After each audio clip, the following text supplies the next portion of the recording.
Good afternoon, everyone.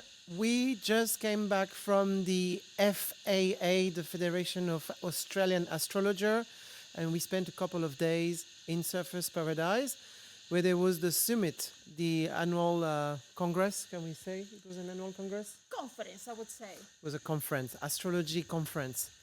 And we thought it would be a good idea to debrief those 3 days because Belen and I have been attending and we actually split in order to be able to listen to as many lectures as possible. So the question is, we are actually using the mic.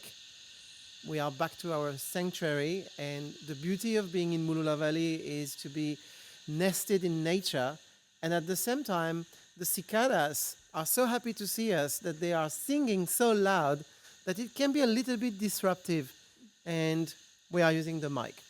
So Belen, tell us, what was the highlight of your conference, and tell us a bit more about the conference. Awesome, thank you, Rene. So, oh my God, the conference was simply amazing. It is the first time that we attend the conference here in Australia, and we had some amazing speakers coming from all around the world. We have people from Canada, from the US, from the UK, even from Bali, actually just coming over to just share with us their techniques, their knowledge, their insights in different fields of astrology. Some of you might not be aware, but astrology have got so many different fields and techniques that it's actually quite a job keeping on top with all of them. For me, some of the key insights, I'll actually talk across each of the speakers that I sat in, so that way I give you the debrief also of what I learned. There's so many we could not attend.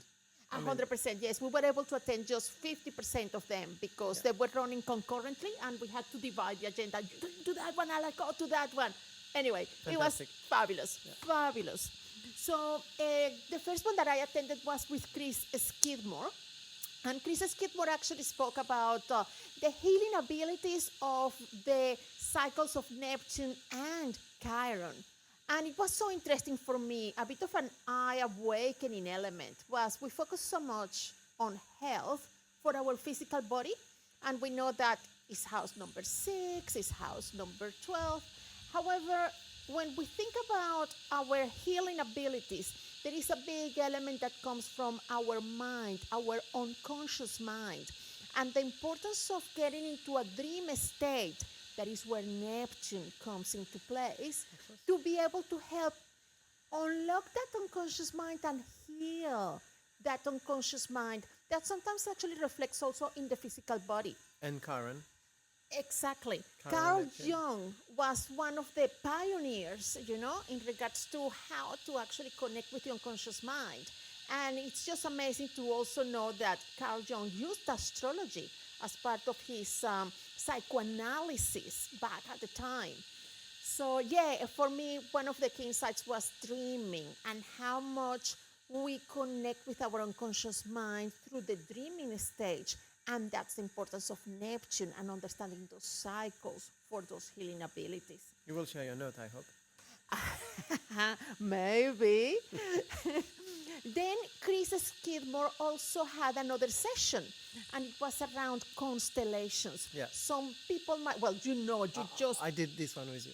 Yeah, you just did that one with me. And it was fascinating because he used the principles of the family constellations to actually just bring it with astrology and basically embody the chart, the planets of the chart, to understand better the energy within the chart, and then looking at the chart of the person to be able to correlate. It was just incredible, actually, that we were maybe 60 people in the room, and Mr. Rene is the one who gets selected to be the moon. Yeah. Of all the 60 people selecting a man to be or represent the moon, particularly when Rene has been over the last 6 months focusing so much on doing the moon talks, connecting with the moon. That was just an amazing coincidence. Yeah. What is your thinking about that session? It was a wonderful session because we actually played the chart of the person without seeing the chart, without knowing. And I'm not going to tell the story, but once we finished, we actually put the chart on the screen, on the wall of the person, and it's amazing how the people naturally moved and felt the energy of that chart, and we were able to go to the resolution with the client. It was an experience, something really really cool to do, and I hope we have opportunities in future to replicate similar experiences. It would be really really interesting to keep diving into this subject. I liked it very much. Yes, me too. Me too. And I actually think this is something that we're going to bring to life also as part of some connection in the not too distant future. We need to continue learning from Chris. 100%. Then the next speaker that I attended was Marc Laurenson. Marc Laurenson was one of our first astrological teachers here in Australia back in 2007. Yep. So it was fabulous, first of all, to reconnect with Marc. We love him to bits. Yep. And I was fortunate to actually sit in his session that was around how to understand your vocation using the 12th house. So a lot of astrologers like me, we use the second house, the sixth house, and the 10th house. Normally vocation and career vocation is spoken by the 10th house. And I was so curious about how does the 12th house plays into all this. And he just opened a whole new world for me, because it was actually the missing key around helping people understand their career vocation, what the chart talks about around what is their purpose, particularly from a career perspective. And something that we tend to forget is a lot of that 12th house. 12th house Which is a elements, the hidden- spirituality side that tends to be hidden in the chart, and how he basically brought it to life. One of his key phrases was, if you want to, normally people have got difficulties understanding the 12th house because we want to get things out of each of the houses as we learn them. The 12th house is complete opposite. You have to give. The 12th house is about giving. It's not about taking. And it was just like, ping, Yeah, it penny opens a drop new for door. me. It opens a new door for reflection and analysis. You shared that with me last night, and it's true that there's enough material there for reflection. There's a lot of things. So again, I want to see the notes, and I want to learn more about that session that you had with Marc. Yes, in the theme of the 12th house, I'll be sharing and Yeah. giving my notes. Yeah, yeah, yeah, yeah. Yes, then I sat on the next session that was with Nadiya Shah. From Canada. Yes. She's beautiful. Oh my God, her energy. Like, if people think that I have got energy, Nadiya was next level. Next level. Oh, she was amazing. And she actually brought a particular topic to life that a lot of people come to talk to us about. And it is, when am I going to meet that person? When am I going to meet my second half? Like, Yeah. where, when, how? And sometimes the people come as well as, when am I going to break up? Or why did I break up? And it's fascinating to actually look at the different chart elements and the opportunities to be able to guide people around. This is the best time maybe for you to find Mr. or Mrs. Right. And how we also need to be proactive, because the charts are not about fate. No. It's not about, oh, this is what is going to happen because it's written by the stars. Actually not. It's an energy. And if there is the energy to actually basically have that opportunity to meet that person, you need to be also active and going out there. It's not going to happen by staying in your house reading books and not meeting anybody. It's about understanding the energy and what do you do with that. Exactly, and that's how she brought it to life beautifully with some of her personal life examples. It was really great. And again, some little techniques extra that I was just like, oh, we are going to be You can trialing implement this. that. Yes, Interesting. in our readings. And I'll actually save the final one after you finish to tell me Okay. yours, because the final one was like, whoa. Yeah. So, in regards to my experience, as I mentioned, the idea was to split so we could attend to maximum amount of lectures possible. And you picked some of the one I wanted to attend, but you know what? The universe knows what it does. So at this conference, I was very much interested in the subject of health. And I attended the first class with Cameron Allen, who comes from the US. This man is amazing. First of all, he's so congenial and so radiant. He really holds the space, and he's talking with so much knowledge and confidence and friendliness. I don't see the time when I am in the room with him, and I learn so much, and I take so many notes, even though he shares the notes. It was really refreshing and very, very new. So he basically combines astrology with evolutionary astrology, and he applies it with medical astrology as well as Unani Tibb. I hope I'm pronouncing it correctly. It's an ancient medicine system that is based on balancing the body on 4 different humors. Fascinating. And he has gone, I'm not going to give you the lecture over this interview, but he basically goes through so many layers that we tend to forget, looking at the elements, looking at the sign, looking at where is the moon, how to nurture yourself and heal yourself. And I did 3 classes with him, and mind-blowing. I just loved it. Are you sharing your notes? Yes, I will. Okay. But he was not alone to talk about medical astrology, because I also attended class with Kira Sutherland, and she did basically a couple of courses. One of them was the lunar node in medical astrology. So very complementing, talking about different subjects, but very complementing. And I feel I needed to attend those classes because I've had quite a few clients in the last few months that came to see me because of illnesses or concerns about their health. And this has really gave me the opportunity to bring something else into my practice. So I need to digest all those informations. I'm very, very happy and very blessed with this teaching I've received from them. Now it's a matter for me to digest all this, implement it, and see how I can further help people that come to see us. Actually, I also That's my mic. mine. I also attended one from Kira. Yeah, I know. Yes, and it was around basically the planets and the thing every day of the week and how do they play, how can you actually be in health by leveraging the planets and the energy of the planets every single day of the week. And I actually have got few things that I'll be trialing myself. Yeah. And if those little things work, I'll start to share it with people as well to help actually maintaining health. Well, you Because- shouldn't say if it is working. well, it's just because that I'll be doing trial and errors with food, with Yeah.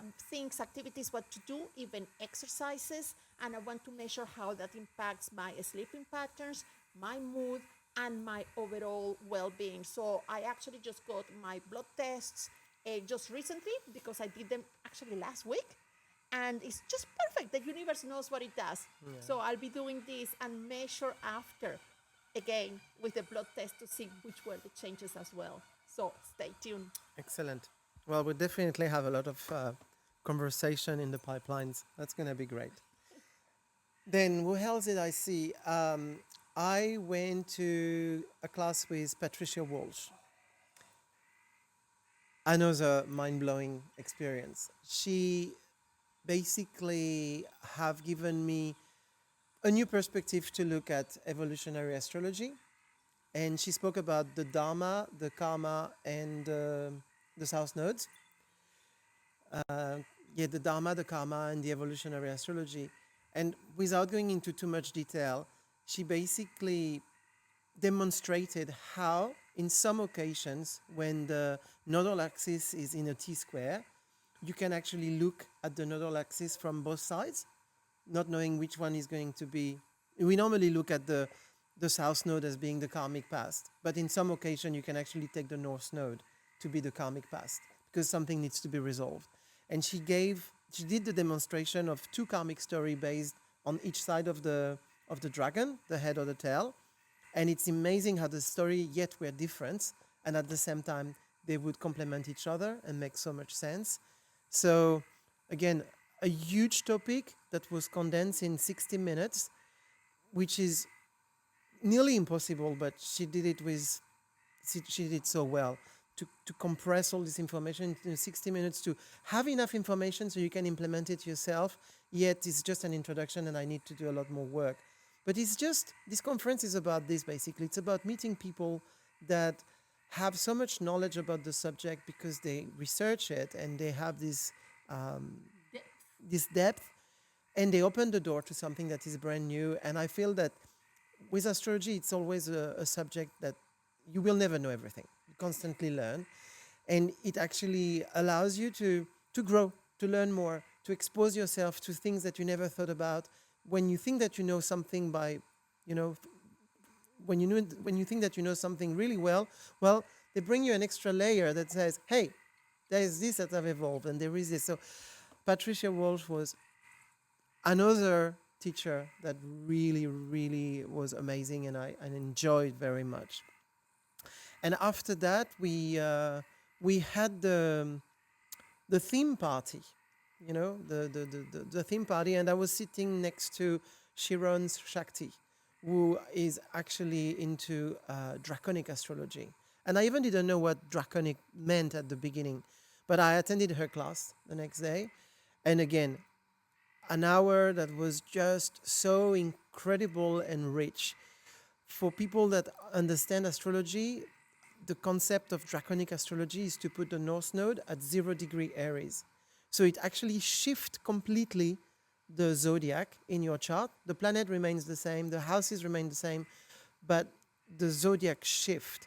And the purpose of doing the draconic analysis is to read the message of the soul. It's like having the summary or the summary of the karmic story. So you still use the tropical chart, you still do that, but you do a synastry with a draconic chart, and you look at what the message is being reinforced. And again, another layer of astrology that needs to be integrated, that needs to be learned and used. Sometimes you have people that don't have planets or don't have anything being activated into their chart because there's no planet or nothing is happening. And then you bring the draconic, and all of a sudden you have a new story that starts to come up. So that was This feels just like having a new toy. We are gonna play. exactly. And we did two synastry. There was John Lennon and Yoko, and there was Angelina Jolie and Brad Pitt, and we did those two synastries, and we looked at all the different charts. I think you said it. It's like having a new toy, and it's a subject that it's never ending. It's fascinating, and wow, so interesting. So, Chiron Shakti, thank you for sharing your knowledge, and we'll definitely keep in touch and reconnect to learn more.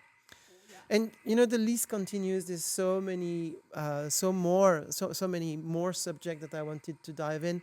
The last one I attended was with Julia Sima, and it was on astrocartography. Again, how can you cover something in 60 minutes that is so interesting? But I think I managed to grasp what she was explaining. Very interesting to look at the ancient Greece and to look at some of the cities that were built using astrology. And we need to go to Prague. This is one city that we have to visit, and she actually took us through a journey in Prague where you have the map of the country, of the city, and how this city is actually divided into 12 segments where you have the it's what did I say? But you have the sun. Yeah, where you have the zodiac. Oh, wow. It's just fascinating. So, before we finish, Yes. there was one last speaker, and the topic of this speaker was fascinating, and this was Frank Clifford From the UK. from the UK, exactly. And Frank just shared his tips around how to win lottery, gambling, etc. And it was just fascinating. he obviously shared with us what are the aspects that you have got in the natal chart to What be could be, which could well, be yes, which could be true, which are the highest potential. the highest potential in your natal chart that could make you be a lottery winner of hundreds of millions of euros versus, okay, this is the day of today, you are in the casino and choose the time to be able to just have those small win bets. So you gave me the formula. I played, and if the next video is on a multi-million dollars boat, you know why. So thank you, Frank, because now he obviously have done a lot of exercises playing and getting into this potential formula. So now it is for us to actually try the formula, and who And have knows, fun. if we perfection it, we might be able to share it with you as well. So in a more serious note, I think I actually want to say also thank you to the FAA for organizing this conference. Absolutely. And creating the environment for people like us to connect with other astrologers and basically continue to enhance the knowledge of this amazing community. We are now in the era of Pluto in Aquarius, and there is so much to say about being different, unique, and transformative, which meant that it allowed for these wonderful connections that we are starting to Absolutely. build of people, like-minded people, who are actually out there thinking about things that are not common grounds in society, like astrology. And I actually feel that this is the beginning of a new Well, era. someone said in the past, astrology may not have had that much fame, but nowadays astrology is mainstream, and we are already part of this environment, and somewhere, somehow, we have the mission of making sure that we transfer the right knowledge.